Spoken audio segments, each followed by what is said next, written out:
الحمد لله وكفى والسلام على عباده الذين اصطفى أما بعد.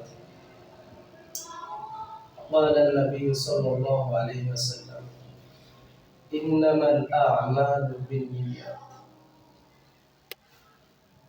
কোন প্রকার ভূমিকা ছাড়াই অল্পতে একটি কথা বলে আমি শেষ করব।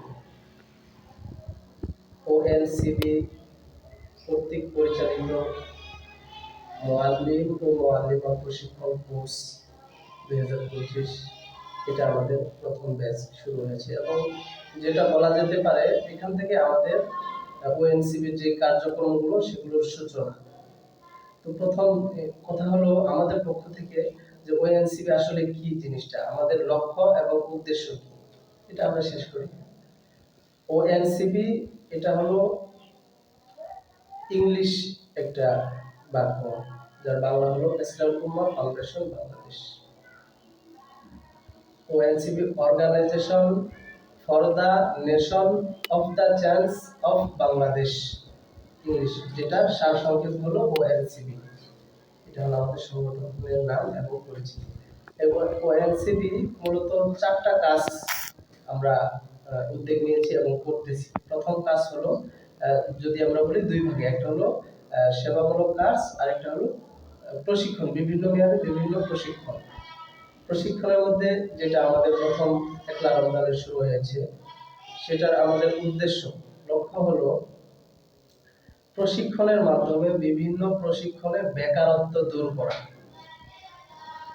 আমাদের সমাজে অনেক বেকার যুবক রয়েছে, যে আসলে একটু যদি এই এলাকার কথা আমি অনুভব করি, যে এখানে আমাদের বাচ্চারা যে প্রতিষ্ঠানের বাচ্চারা পড়ে, বিভিন্ন বেশিরভাগ ছাত্রদের গার্জিয়ান যারা বাবা রয়েছেন, মানে বেতন দিতে পারে না, কি করে, বাবা কিছু করে না, এই যে বেকার বলতেছে কাজ পায় না। এই বেকারত্বকে আমরা দূর করার জন্য বিভিন্ন মেয়াদে বিভিন্ন প্রশিক্ষণের ব্যবস্থা আমরা করেছি ওএনসিবির মাধ্যমে। এটা হলো আমাদের লক্ষ্য উদ্দেশ্য। একমাত্র লক্ষ্য হলো আল্লাহ আল্লাহ রাসূলের সন্তুষ্টি অর্জন। দ্বিতীয় হলো দুনিয়াতে আমরা স্থায়ী কেউ নয়, অস্থায়ী। আমি আমার ভাষা বলি, দুনিয়াতে যদি আমি 10 তলার মধ্যে থাকি এরপরও আমার জীবন চলে যাবে, যদি আমি 5 তলায় আমার জীবনটা কাটিয়ে দিই এরপরও জীবনটা চলে যাবে। কিন্তু আমি চাই, আল্লাহ তাআলা যেহেতু পাঠাইছে, জীবনে একটা, এটা খুব গুরুত্বপূর্ণ একটা বিষয়, আপনারা খেয়াল করবেন, জীবন একটাই। এই জীবনটা যদি আপনি চাইলে বিলাসবহুল ভাবে কাটাতে চান পারবেন, যদি চান যে এই জীবনটাকে জাতির জন্য কিছু করব, সেটাও সম্ভব। সেটা নির্ধারণ করবে আপনার ব্যক্তিগত বা আপনার এখতিয়ারের উপরে। এই জন্য আমি চাই, আল্লাহ তাআলা দুনিয়াতে আমাকে পাঠিয়েছে, আমি সর্ব অবস্থায় আল্লাহর কাছে দোয়া করি এই জাতির জন্য যেন আমি কিছু করে যেতে পারি, এই জাতিকে যেন কিছু না কিছু একটা দিয়ে যেতে পারি। আল্লাহ তাআলা যদি আমাকে বলে, হে বান্দা, তোমাকে আমি পাঠাইছিলাম, কোনো জিনিসের কমতি দেই নাই। আমি কিছুদিন আগে আমার মেয়েকে অক্সিজেন, মানে একটু সমস্যা ছিল, জ্বর সর্দি বেশি হয়ে গেলে অক্সিজেন দিতে বলে, 1 ঘন্টা আমি অক্সিজেন দিয়েছি, ডাক্তার বলছে 200 টাকা বিল। সে উদাহরণ আপনি বুঝিয়ে, এই যে আমার জীবনটা শুরু থেকে এখন পর্যন্ত, আমার 21 বছরের জিন্দেগিতে আল্লাহ তাআলা ফ্রি সার্ভিস অক্সিজেনটা দিচ্ছি একবার পিওর, কোনোদিন আমি বিল নেই, দিতে হয় না, আল্লাহ তাআলা দেয় না। যদি আল্লাহ জিজ্ঞাসা করে শুধু একটা নিয়ামতের কথা, আমার মতো বান্দার কোনো উপায় নেই। এই জন্য আল্লাহ তাআলার কাছে যেন আমি এতটুকু পেশ করতে পারি, আল্লাহ, আমি এই জাতির জন্য কিছু করার চেষ্টা করেছি, এতটুকু আমি যেন আল্লাহ তাআলাকে বলতে পারি। এবং এই যে আজকে দেখেন এখানে আপনারা সবাই কিন্তু নির্ধারিত যে ফি সেটা দিতে পারেন না, এটা একটা আমাদের খেয়াল।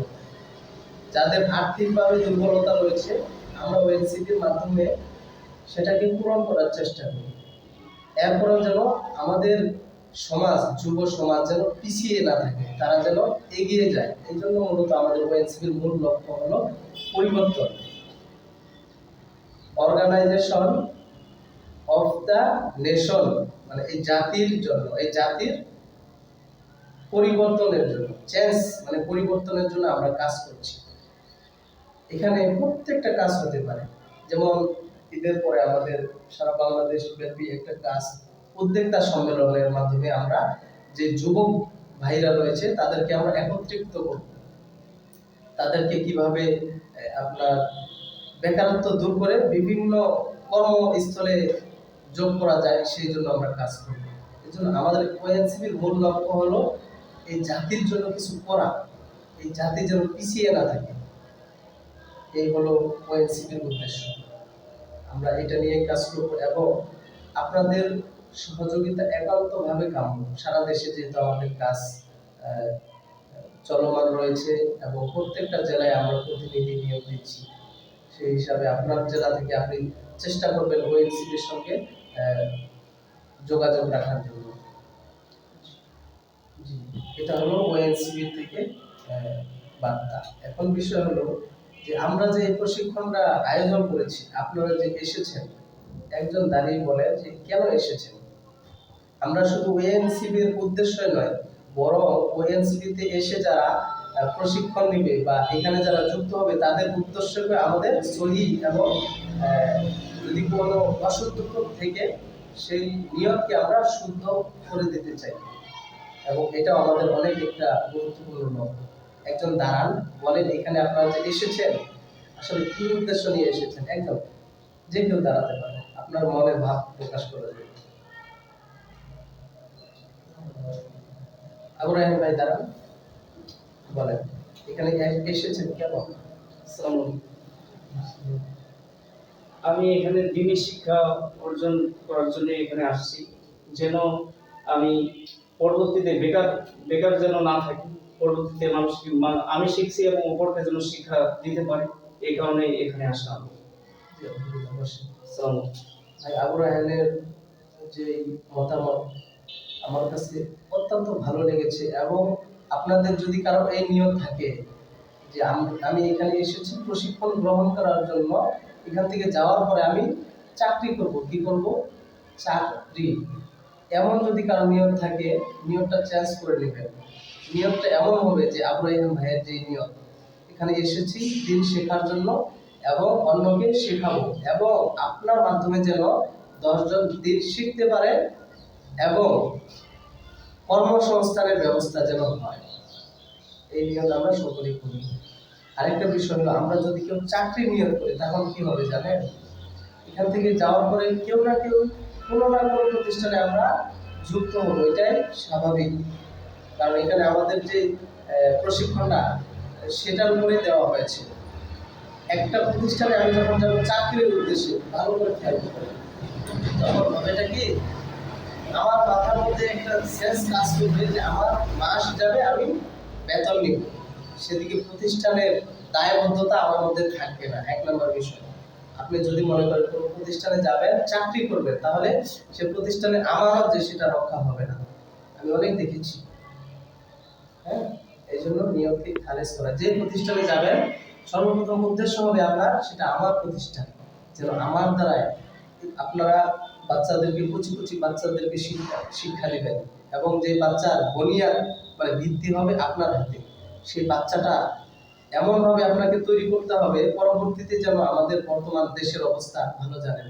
আজকে চোখের পানি তো এভাবে পড়ে, ফিলিস্তিনের যে অবস্থা, আসলে এটা কেন আজকে আমাদের মুসলমান সংখ্যা অনেক কিন্তু এরপরে আমাদের আজকে দশা এই হালত হওয়ার কারণ কি, আমাদের ইমানের দুর্বলতা, আমাদের নিয়তের ভেজা কর্মে। এই জন্য আমাদের নিয়তকে আগে চেঞ্জ করে নিতে হবে।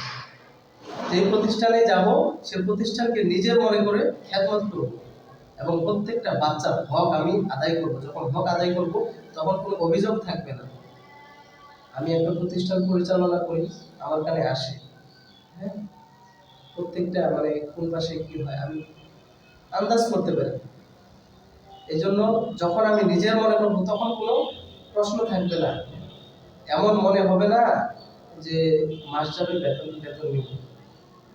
আরেকটা বিষয় হলো যে প্রতিষ্ঠানে আপনারা যাবেন, যারা দূরে চলে যাবেন আপনাদের খাওয়ার ব্যবস্থাটা বোর্ডিং থেকে বা সে প্রতিষ্ঠানের পক্ষ থেকে হবে।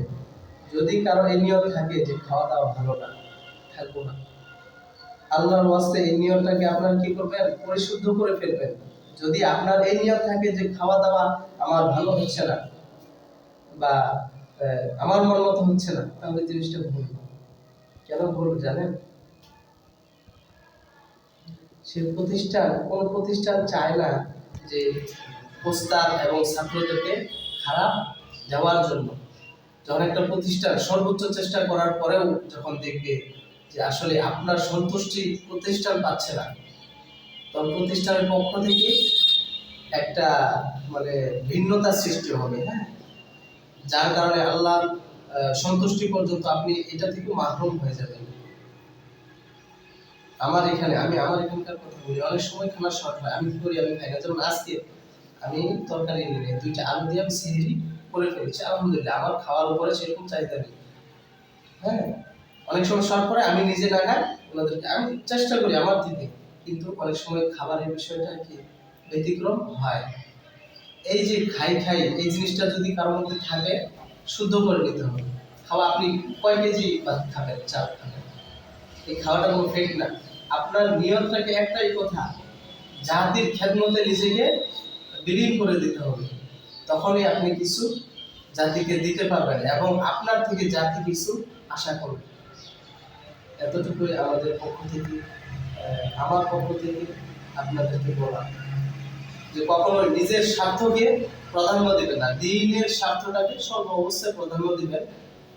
এই স্বার্থ, এই নিয়ত নিয়ে যদি আপনারা সামনে অগ্রসর হতে পারেন, আমার বিশ্বাস আল্লাহ তাআলা একদিন দেশের শ্রেষ্ঠ জাতি এবং শ্রেষ্ঠ খাদেম হিসাবে আপনাকে আল্লাহ কবুল করবেন। ওয়া আখিরি দাওয়া আলহামদুলিল্লাহি রাব্বিল আলামিন। এখানে যে কথাগুলো হয়েছে